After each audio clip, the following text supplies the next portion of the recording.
अपनी स्कूल में हमेशा से ही बुली होने वाले इस बेचारे लड़के को एक्सीडेंटली एक सुपर पावर मिल जाती है, जिसे कोई भी चोट लगने पर वो तुरंत ही अपने आप ही हील हो जाता है। और वो इस सुपर पावर की मदद से उस पर बुली करने वाले लोगों का क्या हाल करता है, ये जानने के लिए तो आपको ये पूरी कहानी देखनी पड़ेगी। आज मैं आप लोगों को एक मूवी की कहानी बताने वाला हूँ जिसका नाम है द अनहीलर।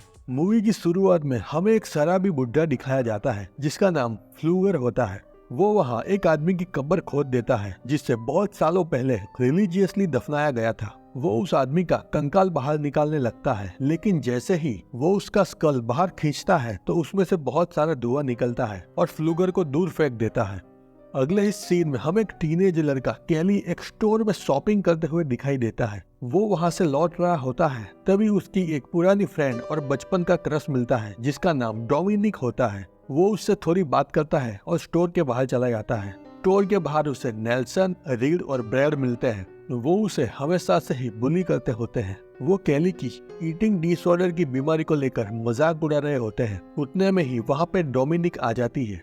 वो उन लोगों को कैली को छोड़ देने के लिए कहती है, लेकिन ये सुनकर वो लोग और भी ज्यादा गुस्सा हो जाते हैं और कैली को उठाकर एक डस्टबिन में डाल देते हैं। ये सब शोर शराबा सुनकर स्टोर की ऑनर बाहर आ जाती है और बुली करने वाले लोगों को वहाँ से भगा देती है। वो लोगों ने कैली का वीडियो बना लिया था और उसे इंटरनेट पर वायरल कर दिया। मूवी के अगले सीन में दिखाया जाता है कि एक अजीब सा दिखने वाला आदमी रेड एल्क कब्रिस्तान में जाता है और वहाँ जाकर वो उस खुदी हुई कब्र को देखता है। वो ये सब देखकर वहाँ बैठकर प्रार्थना करने लगता है। आगे हमें दिखाया जाता है कि पेंसिल और स्टायरोफॉर्म खाने की वजह से कैली बीमार पड़ जाता है। डॉक्टर उसे देखने आता है और उसकी माँ को बताता है कि आप कैली को एक अच्छे साइकोलॉजिस्ट को दिखाएं ताकि वो उसके इस ईटिंग डिसऑर्डर का इलाज कर सके। आगे हम देखते हैं कि फ्लूगर गाँव में आकर बीमार लोगों को ठीक कर देने का दावा करता है। लोगों को उस पर विश्वास तब होता है जब वो वहाँ एक खड़ी महिला के पैरों का जॉइंट पेन गायब कर देता है।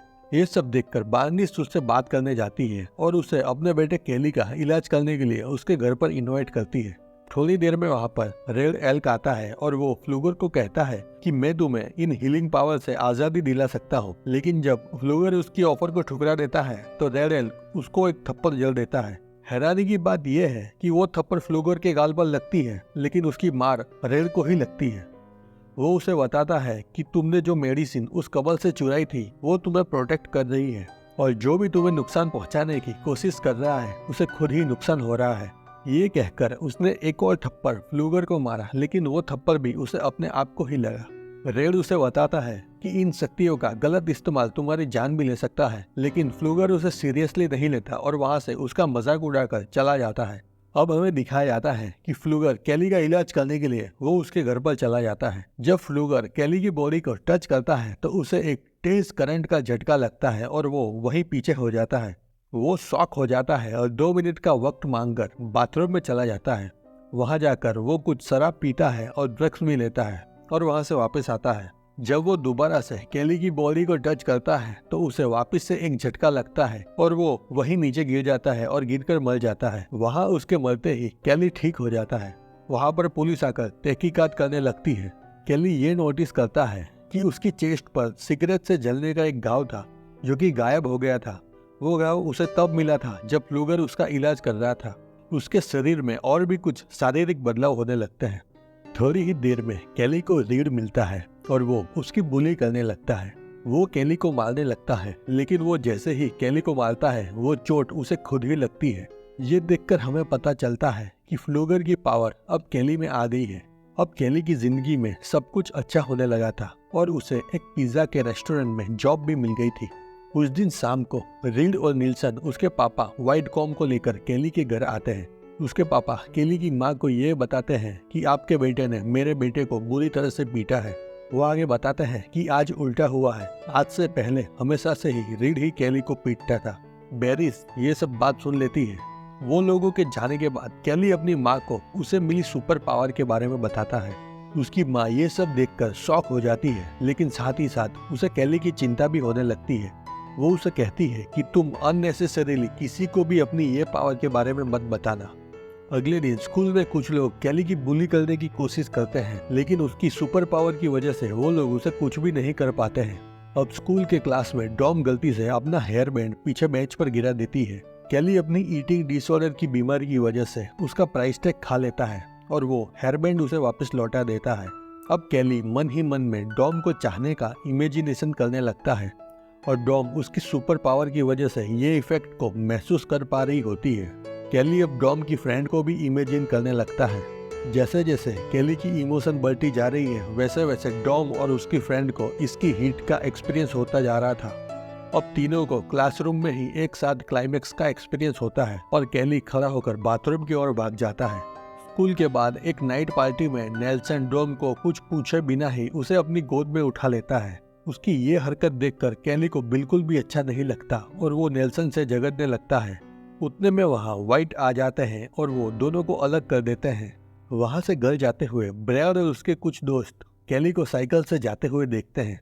वो लोग केली को कार से टक्कर मारने की कोशिश करते हैं लेकिन वो टक्कर नहीं मार पाते हैं। वो लोग अब गुस्से में केली का पीछा करने लगते हैं और अपनी कार से केली को कुचल देते हैं। उनकी कार सीधे ही केली के सर से टकरा जाती है, लेकिन जब वहाँ से धुआं हटता है तो हमें पता चलता है कि ब्रेयर का सर बुरी तरह से जख्मी हो चुका है, जबकि वो तो कार के अंदर ही बैठा हुआ था। वो वहीं मर जाता है। बाकी लोग भी वहाँ जल्द ही पहुँच जाते हैं, जहाँ केली डॉम को पूरी घटना की सच्चाई बताता है। वो डॉम को अपनी सुपर पावर के बारे में भी बता देता है। वहाँ पुलिस आ जाती है और ब्रेयर के दोस्त पुलिस को झूठ बोलते हैं कि केली रास्ते के बीचों बीच अपनी बाइसिकल चला रहा था और ब्रेयर उसे बचाने के लिए अपनी गाड़ी को साइड में ले गया, जिससे उनका एक्सीडेंट हो गया। पुलिस वहाँ थोड़े बहुत सवाल कर केली को छोड़ देती है। यहाँ रेड को फ्लूगर की मौत के बारे में पता चलता है और वो उसकी कब्र देखने के लिए चला जाता है। थोड़ी देर वहाँ की मिट्टी देखने के बाद रेड को ये पता चलता है कि फ्लूगर तो अपनी पावर मरने से पहले ही खो चुका था। जैसे ही रेड को ये पता चलता है कि केली कार से टकराने के बाद भी जिंदा बच गया है तो वो उसे मिलने के लिए उसके घर पर चला जाता है। वो केली को फ्लूगर के बारे में पूछता है। केली पहले तो थोड़ा हड़बड़ा जाता है लेकिन बाद में उसे बता देता है कि फ्लूगर ने ही उसका इलाज किया था। आगे हमें दिखाया जाता है कि नेल्सन और उसके दोस्त ये जानकर उदास है कि केली इस हादसे के बावजूद अपनी जिंदगी में खुश था और वो लोग अपने दोस्त की मौत का बदला लेने का प्लान बनाते हैं। वो लोग प्लान बनाते हैं कि वो केली के घर को तोड़ देंगे। वो उसके घर के बाहर चुपके से चले जाते हैं और उसकी मॉम के जाने का इंतजार कर रहे थे, क्योंकि उन्हें पता था कि उसकी मॉम की आज नाइट शिफ्ट है। उस दिन केली अपने काम से अपने घर जल्दी आ जाता है और वो आकर देखता है कि बार्निस की तबीयत खराब है और उसी वजह से आज वो काम पर नहीं जाने वाली है। केली अपनी कार को लेकर उसके लिए दवाई लेने के लिए शहर की ओर निकल जाता है।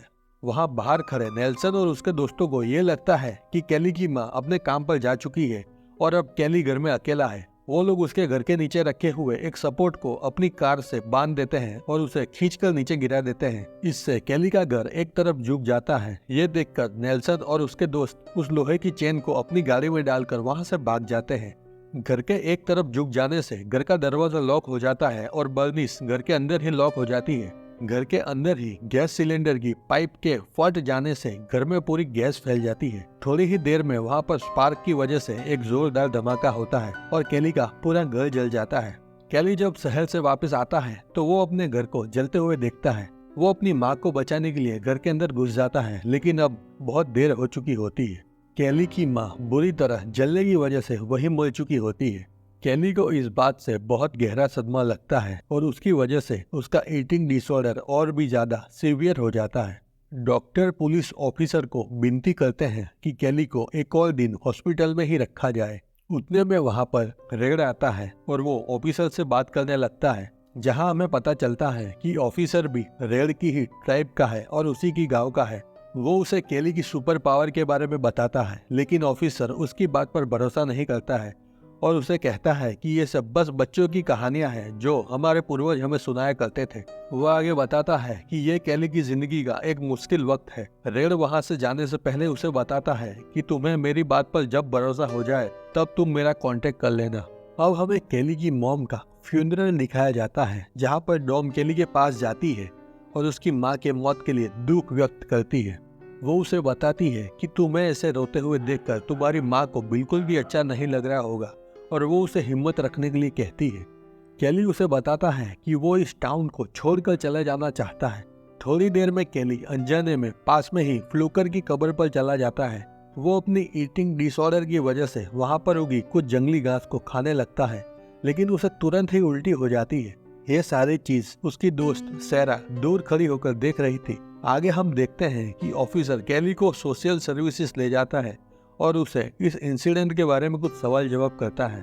जब कैली को ऑफिसर की बातों से ये पता चलता है कि घर में आग लगने से पहले उसका एक सपोर्ट किसी ने गिरा दिया था, तो वो श्योर हो जाता है कि ये कोई एक्सीडेंट नहीं था।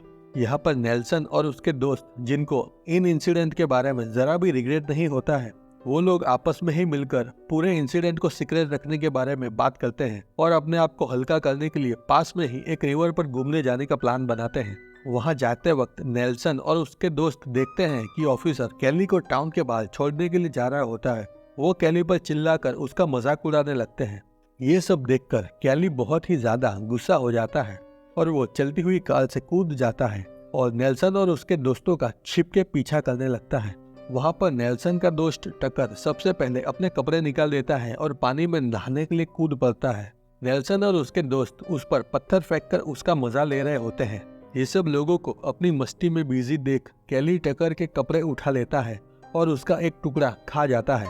वो टक्कर की शर्ट अपने गले पर जोर से बांध देता है, जिससे वहाँ पानी में नहा रहे टक्कर की सांस रुक जाती है। थोड़ी ही देर बाद वो पानी के अंदर डूब जाता है। नेल्सन उसे बचाने के लिए पानी में कूद पड़ता है और उसे बाहर ले आता है, लेकिन टक्कर मर चुका होता है। अब कैली उसकी शर्ट अपने गले से हटा लेता है और वहाँ जाकर वो लोगों को बताता है कि टक्कर को उसने ही मारा है। ये सब सुनकर रीड पैनिक हो जाता है और वहाँ से भागने लगता है।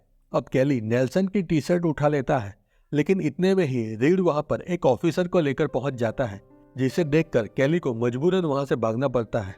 नेल्सन और उसके दोस्त ऑफिसर को ये बताते हैं कि टक्कर की मौत के पीछे कैली जिम्मेदार है, लेकिन पुलिस उन पर विश्वास नहीं करती और उस पर ही शक करने लगती है। उस रात कैली डोम के घर जाता है और वहीं नीचे खड़ा रहकर खिड़की से उसे बुलाता है।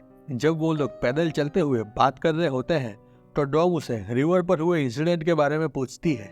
कैली उसे सब सच बता देता है और वो उसकी माँ की मौत का बदला लेने के प्लान के बारे में भी बताता है। डॉम उसे बताती है कि तुम उन लोगों को मारने की जगह उन लोगों से अपने गुनाह कन्फेस करवा लो। कैली उसके बाद से एग्री हो जाता है। अगले दिन कैली अपने स्कूल पहुंचता है और अपनी केमिस्ट्री लैब में जाता है। वहां पर वो टॉनी को छेड़ देता है और उसे अपना गुनाह कन्फेस करने के लिए कहता है। इन सब बातों से टॉनी बहुत गुस्सा हो जाता है, लेकिन नेल्सन जैसे तैसे उसका गुस्सा शांत करवाता है। लेकिन अब कैली टॉनी की गर्लफ्रेंड को छेड़ देता है, जिससे टॉनी बहुत ही ज्यादा गुस्सा हो जाता है और वहां पर पड़ा हुआ एक एसिड उठा के कैली के मुंह पर फेंक देता है।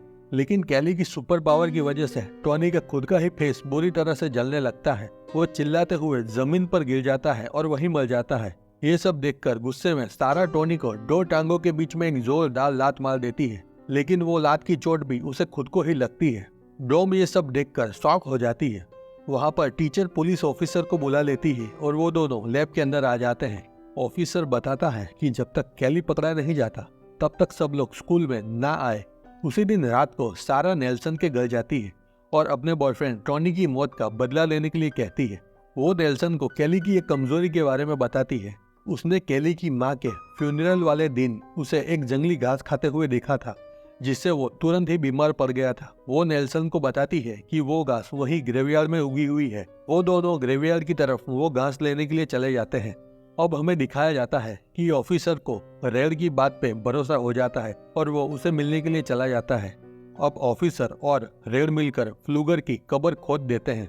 आगे हमें दिखाया जाता है कि व्हाइट उसके बेटों के साथ फुटबॉल खेल रहा होता है। वहाँ पर ऑफिसर को उनके प्रोटेक्शन की ड्यूटी दी हुई होती है। वो वहाँ देखता है कि नेल्सन के ट्रक में एक लोहे की चेन थी, जिससे कैली का घर गिराया था। उस ट्रक में एक सीमेंट का टुकड़ा भी मिलता है, जो कि कैली के घर का ही होता है। ये सब देखकर ऑफिसर अंदर जाकर नेल्सन और रीड को इस बारे में पूछने लगता है, लेकिन वो लोग इस बात से अनजान होने का नाटक करने लगते हैं। थोड़ी ही देर में वहाँ पर कैली आ जाता है, जिसके हाथ में एक ड्रिल मशीन होता है। वो अपनी सुपर पावर का इस्तेमाल करने के लिए नेल्सन की शर्ट का एक टुकड़ा खा लेता है। नेल्सन भी उससे लड़ने के लिए तैयार ही होता है। वो अपनी बैग से एक सिलेंडर निकालता है, जिसमें वही जंगली घास का जूस भरा हुआ होता है, जिसे खाते ही कैली को उल्टी हो गई थी। ऑफिसर कैली को समझाता है कि वो ये सब ना करे, लेकिन उतने में ही कैली अपने घुटने में ड्रिल मशीन चला देता है, जिससे नेल्सन की घुटने में एक छेद हो जाता है और वहां से खून निकलने लगता है। नेल्सन दर्द से चिल्लाने लगता है, लेकिन कैली रुकता नहीं है और उसे बताता है कि वो तब तक नहीं रुकेगा जब तक नेल्सन अपना गुनाह कबूल ना कर ले। वहाँ पर डॉम आ जाती है और उसे देखकर कैली रुक जाता है और अपने पैर पर लगा हुआ ड्रिल मशीन निकाल देता है। उस मौके का फायदा उठाकर नेल्सन कैली पर वो जंगली घास का जूस छिड़कने लगता है, जिससे कैली कमजोर होकर जमीन पर गिर जाता है। वहाँ व्हाइट ऑफिसर की गन छीन लेता है और वो कैली के सर पर गोली चला देता है, लेकिन उसकी सुपर पावर की वजह से वो गोली नेल्सन और उसके खुद के ही सर पर लग जाती है और वो दोनों वहीं पर मर जाते हैं। ये सब देखकर डॉम बहुत ही ज्यादा दुखी हो जाती है। वो कैली को उसकी सुपर पावर को गिव अप कर देने के लिए कहती है। कैली उसकी बात मान लेता है और वो लोग ऑफिसर और रेड के साथ ग्रेवयार्ड में चले जाते हैं। वहाँ पर ऑफिसर और रेड कैली की सुपर पावर को हटाने के लिए कुछ रिचुअल परफॉर्म करने लगते हैं। थोड़ी देर में कैली वायलेंटली बिहेव करने लगता है और उतने में ही पुलिस उन लोगों को चारों ओर से घेर लेती है और अपनी जगह पर खड़ा रहने के लिए कहती है। जब कैली वहाँ से भागने की कोशिश करता है तो एक ऑफिसर उन पर गोली चला देता है, जिससे कैली की सुपर पावर की वजह से वो गोली ऑफिसर को खुद को ही लगती है। लेकिन वहाँ हमें दिखाया जाता है कि एक गोली डॉम को भी लगती है, जिससे कैली और डॉम दोनों ही एक कब्र में गिर जाते हैं और डॉम वहीं मर जाती है। डॉम की मौत से कैली बहुत ही ज्यादा गुस्सा हो जाता है और वही कब्र में पड़ी फ्लोगर की लाश को मारने लगता है ताकि उसकी सुपर पावर वापिस उसके पास चली जाए। मूवी के अंत में हमें पता चलता है कि डॉम को कैली की सुपर पावर मिल चुकी होती है और वो एम्बुलेंस में अचानक से ही जाग जाती है। कंक्लूजन, इस कहानी से हमें ये पता चलता है कि किसी की बुली करना या मजाक उड़ाना आपके लिए तो एक छोटी सी बात हो सकती है, लेकिन ये वही समझ सकता है जो इन सब से गुजरता है। नेल्सन और उसके दोस्तों ने कैली को कमजोर समझ लिया, लेकिन उन्हें ये पता नहीं था कि एक दिन वही उनकी मौत का कारण बन जाएगा। आज के लिए इतना ही। उम्मीद करता हूँ आपको ये वीडियो अच्छी लगी होगी। अगर आप भी इस तरीके का और कंटेंट देखना चाहते हैं तो कृपया हमारे चैनल को सब्सक्राइब कर लीजिए।